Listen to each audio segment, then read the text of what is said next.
We'll start with the second unit of project management. The second unit of the project management consists of the role of project manager, and 6 different topics are there. Role of project manager, selecting the project manager, project management office, and project planning. So this is the second unit of Barkatullah University. We'll try to finish these topics one by one. Let's start without wasting our time. Let us go to the first topic, that is role of the project manager. Role of project manager. Project manager. Who is a project manager? He's a person who has overall responsibility for the successful initiation, planning, design, execution, monitoring, controlling, and closure of the project. So, who is project manager? A project manager is the person who is overall responsible for the proper initiation, planning, execution, control, and closure of the project. So, he's the person who is overall responsible for the project. What are the skills required? So there are two kinds of skills required to become project manager: hard skills and soft skills. Hard skills, he should have good planning skill, he should be a good problem solver, good budgeting skills, he should be good in scheduling, risk management skills, time management. Soft skills, communication, he should be a good communicator, a good leader. He should be a good conflict manager, conflict resolution techniques he should have. He should be a good negotiator. He should empathize with other people's situation. He should be adaptable to the situation. And so these are the skills required, some of the skills required to become project manager. What does the project management consist of? These are some of the management, some of the things which constitute project management: risk and issue management, communication, scope and initiation, quality management, organizational management, time management, project integration, cost management. So these are some of the ingredients of project management.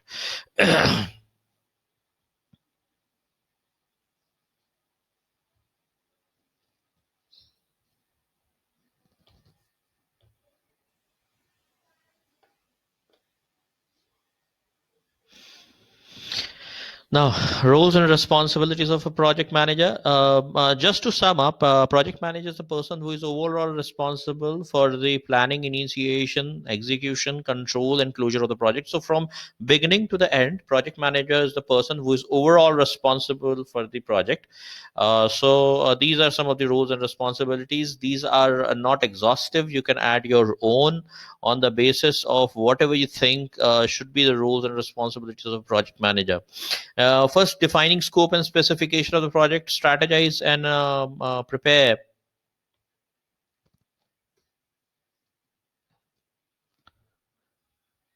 Strategize and prepare site logistics, whatever is required in the site. Then he has to strategize what is required in the site, and he has to prepare the things available at the site. Prioritize the activities in sequence: preparation of WBS, planning and scheduling, how the project will go, what will be the schedule. Quality estimates, quantity estimates, what are how much the resources are required, what is the quantity required. Resource estimation, budgeting, deployment of resources, 3Ms: man, material, machinery. So deployment of resources to various parts of project management. Execution of the project, risk identification and mitigation, monitoring and control, management information system, quality control, and safety. So these are some of the roles and responsibilities of a project manager. Now, selecting a project manager. This topic, while selecting a project manager, what are the skills required? So this diagram, it has been taken from Redgate, and it consists of all the skills required or are expected to become a project manager. Business commercial analysis, user technical focus, area land and development manager. Four main kinds of skills he should have. He should have product and domain knowledge. He should have a specialist knowledge about the project. He should have leadership skills, and he should have portfolio skills, means risk management skills, diversification skills. And these are some of the skills which are mentioned over here. For example, in product domain knowledge, you should have product domain expertise, continuous delivery, revenue understanding, commercial skills, contract management, supplier management, strategic alignment, business cases, negotiation, quality control. So these are the skills which are required. I've tried to include all the skills required to become a project manager. While selecting a project manager, these all skills should be kept in mind. So a project manager should be good in product or domain. He should be a specialist in whatever project he's involved into. He should be a good leader, and he should have good portfolio skills, means good risk management skills. Types of organization, if you talk about project types of organization in project, there are three kinds of organization. There are three kinds of organization. First one is functional organization, matrix organization, then projectized organization. So let me give you a basic definition of what these organizations are. Functional organization is an organization where heads of the department, where the differentiation of the department is on the basis of functions. For example, the organization will be divided into accounts department, purchase department, manufacturing department, quality department. It is on the basis of functions they are divided. It promotes a specialization because the specialized people are heads of the department. Only specialized people are in the department. So that is functional organization. If I talk about projectized organization, temporary organizations are created. Organizational structure is created with project manager at its head, and project manager is heading people from all the domain. Whether he will have in his team people from accounts background, from purchase background, from technical background. Everyone will be working leadership. And matrix organization, it is an organization which consists of the features of both the organizations, the functional organization and projectized organization. So each and every person working in the matrix organization will be having two bosses. One will be functional boss and one will be project manager. So if we look into this, you look like the project manager has less power and authority in functional organization, because functional heads dominate and they have power and real power and authority. When it comes to projectized organization, project manager has more power and authority.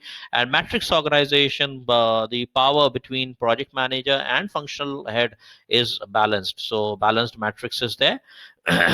Here more power to project manager, he has less power to project manager. So this is there. Now let us talk about each and every types of organization. Functional organization.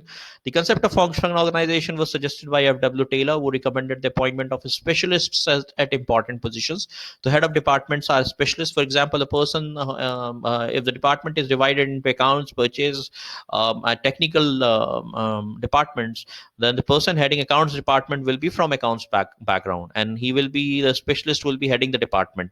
So appointment of a specialist at important positions in this type of organization, the entire organizational activities are divided into specific functions such as operations, finance, marketing, and personal relations. Features. If I talk about the features of functional organization, functional differentiation in the organizations, there it promotes specialization. Complex form, because each and every department in an organization, is headed by a specialist, so it is a complex form. Three authorities exist: line, staff, and function. Line is these authorities which who are actually involved, who are directly involved into the production of goods and services, directly involved into the revenue creation.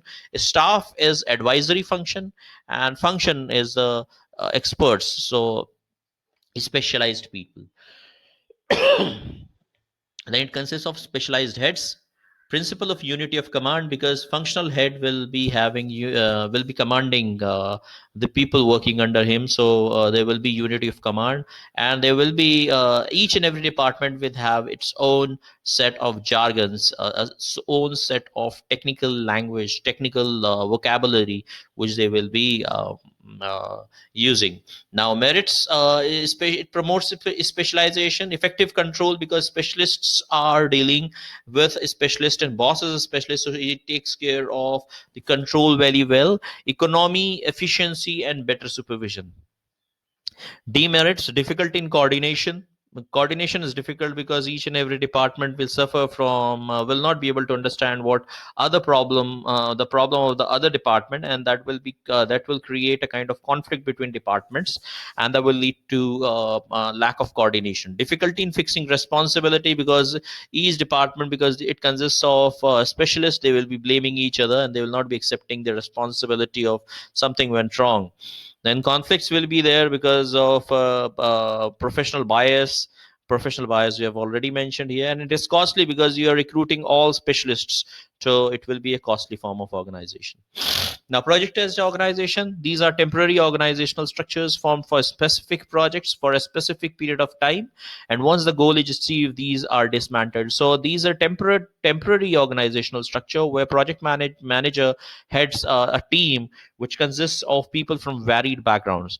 A project organization is one in which a project structure is created as a separate unit or division within a permanent function structure, drawing specialists and workers from various functional departments who work under the overall leadership, control, and coordination of a project manager to complete projects of a technical and costly nature. So it is mainly an organization where project manager heads the organization, and it is on project to project basis the organizational structure is created. Now, features, it is temporary in nature, it is result oriented, project manager has complete authority, it is dynamic and adaptive, project manager has complete control over resources, economy, efficiency, and effectiveness. So all the control and all the resources will be in the hands of the project manager. So project manager will be the only person who will be taking care of the everything going on in the project and in the organization. Results, it is result oriented, that is a merit, economy, efficiency, and effectiveness prevail. Unity of command, because project manager is the only person whom everyone has to listen. Demerits arrogant project manager, because project manager is given a lot of authority, so he may become arrogant. Stressful work environment, because and work environment is result oriented, so no one will be talking about the human welfare, everyone will be result oriented, that's why it will be stressful work environment. Poor communication, because people from varied background are working within the same project team, and that's why they may have different kinds of jargons of their own, and that leads to poor communication. It is also authoritative, because it has been seen like project managers over a period of time, they become authoritative, and they believe that they acquire because they have all the powers, so they don't listen to others, and they are not participative in their decision making. Job insecurity among team members, because projectized organization, it is working on project basis, so project may end at any time, and that is why there is always a kind of job insecurity amongst team members. Higher cost of equipment, so equipments are high because the team is acquiring these equipments for shorter period of time for particular project, and it is not buying them or not taking them or not hiring them permanently, so the cost of equipment will be high. Lack of specialization, because projectized team will complete, which will consist of people coming from different background, and that is why it will lack specialization, and they all will be working together. Now, matrix organization is a structure in which there is more than one line of operating managers. In this, a person working in an organization will be working both in a functional area as well as in a project. So he'll be having two bosses. He'll be having person coming from functional background, and also a person from also the project manager as his boss. The project organization is defined as one in which there is dual or multiple managerial accountability and responsibility. Feature, it is hybrid structure, it consists of the features of both the functional organization and projectized organization. Dual authority, function and project. Problem of unity of command, there's no unity of command, there are two heads, functional and projectized. And specialization, it promotes specialization because functional heads are there. Suitability, uh, the team is very easy able to adjust itself with the suitability of the project, because projectized team is working parallel to the functional team. It is goal oriented, efficient, and increased workload, because there are two bosses, so they will always be giving work, and the workers will be mostly overloaded with the work.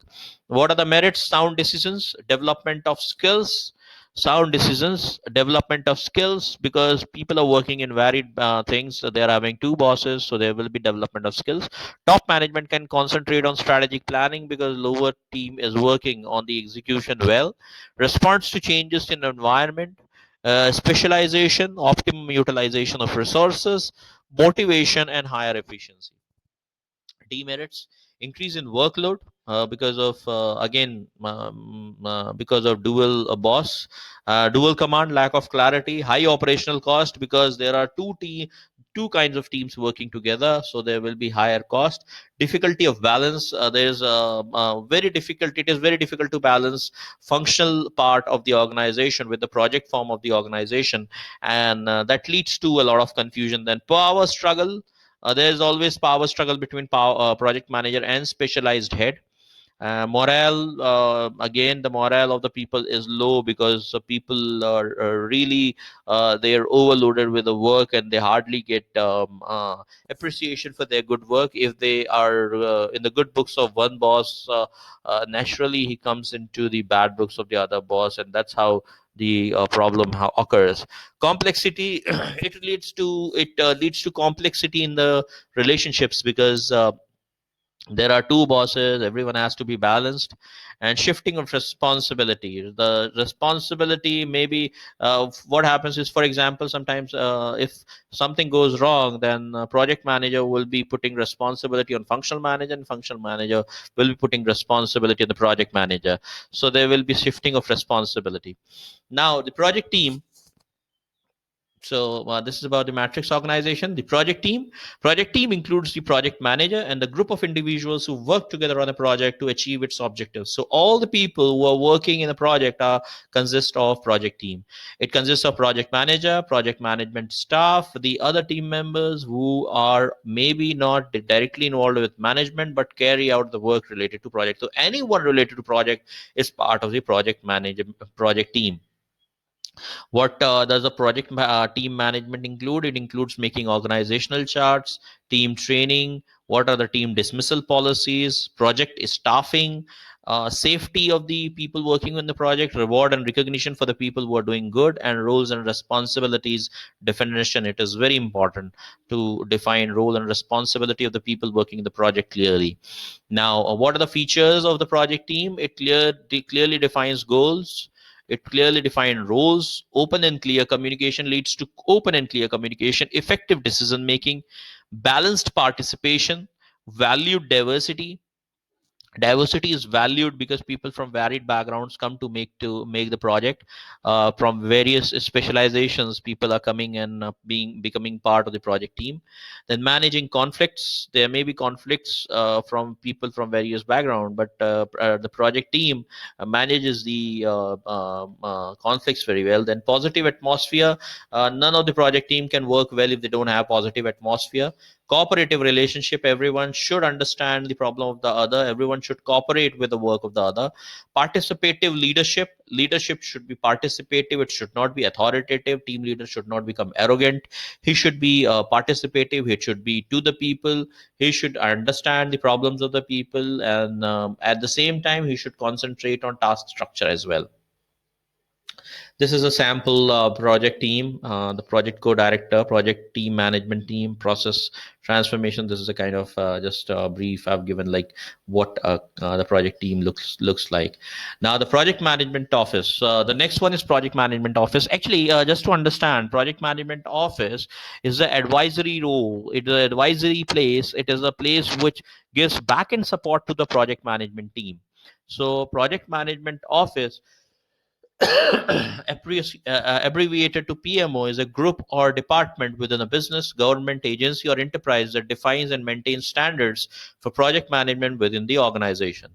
The PMO strives to standardize and introduce economies of repetition in the execution of the project. So, what PMO is, it gives back end support, it supports the project management team on which is working on the ground, and it gives them back end support, it gives them the data, it gives them the statistics, it gives them the various developments going on, and all the official work related to project is done in the project management office. There are three kinds of functions project management office has, that is administrational, operational, and culture. Project registration, tools and techniques which are to be used in the project, training of the people working in the project, ongoing education, maintaining the methodology, the project handbook, promoting best practices, project definition, conducting project reviews, External seminars, check and approve project executive information and support, maintain the project intranet, recording lessons learned, assigning project mentors, manage projects and contracts, certification, etc. So this is mainly the office of the project management. Then if you look into this, the PMO is headed by PMO manager and project is headed by project manager. What PMO manager does, he helps, advises, reviews, facilitate, audit, quality assurance, mentor, coach, strategic planning, train PM resources, manage project and knowledge. So they actually provide back-end support to the project team. Now, project manager, they plan, track, initiate, control. They are the people who are primarily responsible for the success of the project, and they do it from plan initiation to closure of the project to communicate related to project.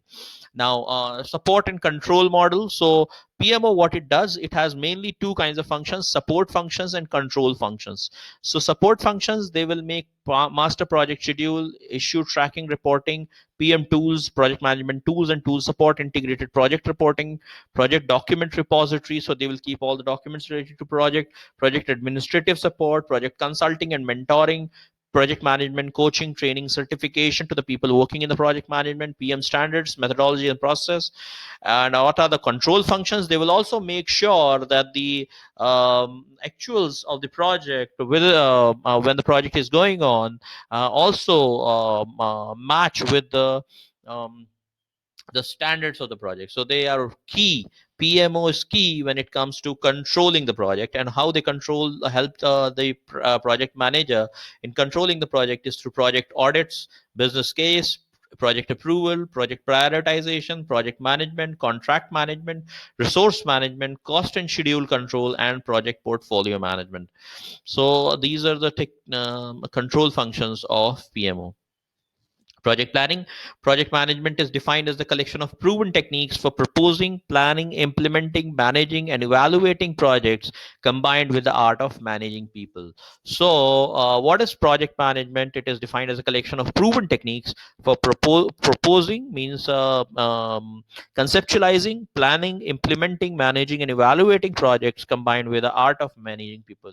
It is application of knowledge, skills, tools, techniques to a broad range of activities to meet the specified requirement of a particular project. There are 5 stages of project planning: visualizing, selling, and initiating. So this is the first the project is visualized into the mind of the person who is proposing the project. Then planning for the project, then whatever you have thought in the mind, that has to come on pen and paper. Then designing the processes and outputs, implementing and tracking the project, evaluating and closing out the project. So this is about the 5 stages of. So 5 stages, what are the 5 stages of planning process? Visualizing, selling and initiating, planning the project, designing the processes and outputs, implementing and tracking the project, evaluating and closing out the project. Project planning. There are, if you look into project planning, it consists of project charter and scope, meeting project bylaws and the scope of the project schedule, what are the resources required, so project resources, project budget and cost, what is the budget required, what is the money required, and what will be the cost of the project quality, what is the quality expected of the project risk, what are the risks involved in the project, and project communication, what will be the line of communication in the project. So these are some 7 things which are part of the project planning, which constitute project planning. And what are the techniques of project planning? There are 10 techniques which we need to learn. First one is performance evaluation and review technique, PERT. CPERT, so PERT, performance evaluation and review technique. Critical path method, CPM. Brainstorming, work down structures, Gantt chart, fishbone diagram, SMART goals, bar chart, arrow diagram method, and network analysis. So these are 10 methods, 10 techniques of project planning. Let us understand all these 10 techniques one by one. Let us go for project evaluation review technique. PERT. PERT stands for project evaluation and review technique. PERT charts are the tools used to plan tasks within a project, making it easier to schedule and coordinate them members accomplishing the work. PERT charts were created in 1950s to help manage the creation of weapons and defense projects for the US Navy. The program evaluation or project evaluation and review technique is a statistical tool used in project management which was designed to analyze and represent the task involved in completing a given project. PERT is a method of analyzing the tasks involved in completing a given project. So you identify various tasks which are required to be completed so that the project is completed completely, especially the time needed to complete each task and to identify the minimum time needed to complete the total project. It incorporates uncertainty by making it possible to schedule a project while not knowing precisely the details and durations of all activities. It is more of event oriented technique rather than the start and completion oriented, and is used more in these projects where time is a major factor rather than cost. So time saving is very important. It is applied on a very large scale, one time, complex, non routine infrastructure and on research and development projects.